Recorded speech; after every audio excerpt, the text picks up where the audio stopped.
In Raghav's Take today, we do part 5 of our ongoing mini-series, and as usual, I'll begin with a foreword. Under a maverick President Donald Trump, is America swinging back towards Pakistan or simply nettling India?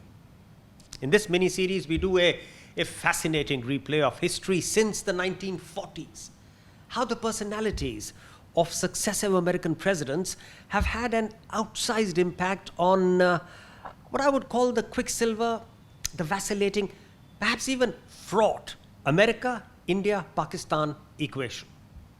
In 4 earlier episodes, we've covered the presidencies of Truman, Eisenhower, Kennedy, Johnson, Nixon, Ford, Carter, Reagan, and George Bush Sr. Here, in part 5, I will borrow from a popular Bollywood song. It's the time to Clinton. For the charismatic Bill brought an energizing verve and excitement in his outreach to India. For the US and India, the era of estrangement was over. The fall of the Berlin Wall eliminated the global threat of communism, removing a major irritant in the relationship. America's free market democracy had emerged triumphant in the Cold War battle of the superpowers, and India saw where its future lay. Delhi's 1991 embrace of economic reforms only accelerated the thaw. Led by US corporations keen to capitalize on the world's second biggest untapped market, the two countries stepped up their engagement, talking with rather than at each other.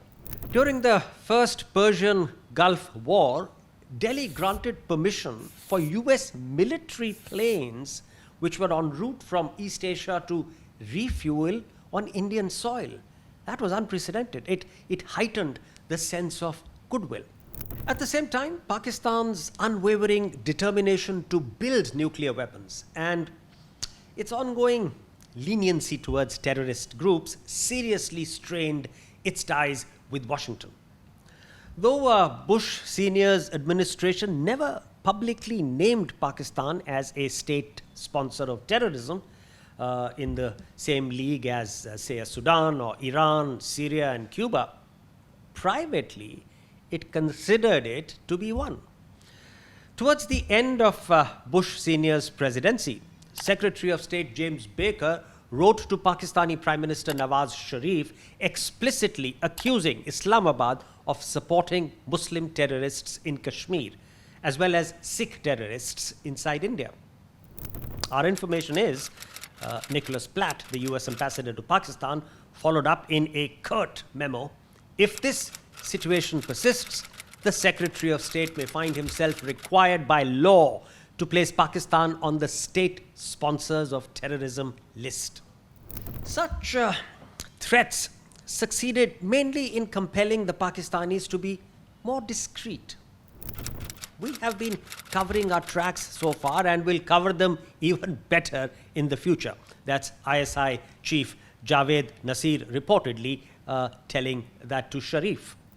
With the Soviets gone from Afghanistan and US weapons no longer forthcoming, Pakistan suddenly felt vulnerable, isolated, and plagued by insecurities.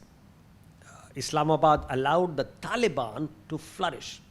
The ISI even reportedly brought the Taliban and Al-Qaeda together, hoping that they might combine their forces to train fighters to attack Indian targets in Kashmir.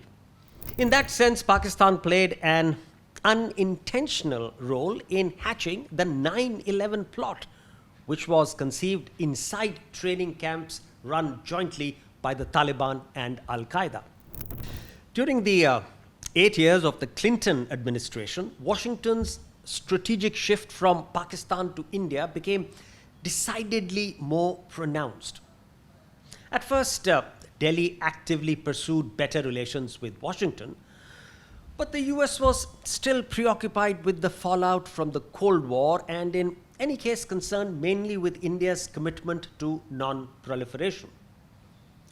By the start of Clinton's second term, he was ready to focus on building Indo-US ties.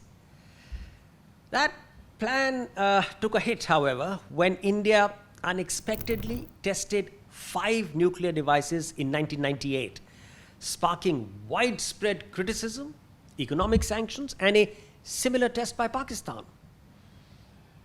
Though the US still couldn't get India to sign the NPT, extensive talks between top officials cleared the air between them and created a new level of trust and understanding.